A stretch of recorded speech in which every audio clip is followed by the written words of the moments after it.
Mga kapuso, usa ka pasyente nga positive sa COVID-19 sa Southern Philippines Medical Center ang gipalakpakan sa mga health workers human kini naayo sa maong sakit. Ani ang report.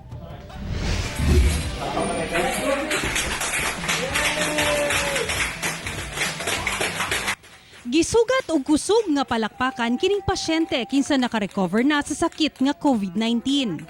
Gikan sa paggawa sa iyang kwarto hangtod sa hallway, walay undang ang palakpakan sa mga health worker nga mitabang sa pag-atiman kaniya.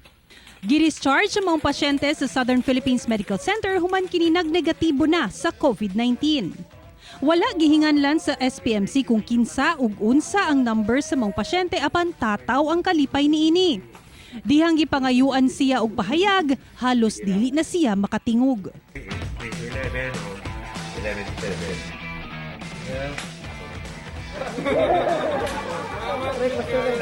Samtang dunay mensahe ang usa sa mga frontline health workers sa mga pasyente alang sa mga taong naka-home quarantine. Panawagan lang namin sa community, you have nothing to worry, the government is working as in dito.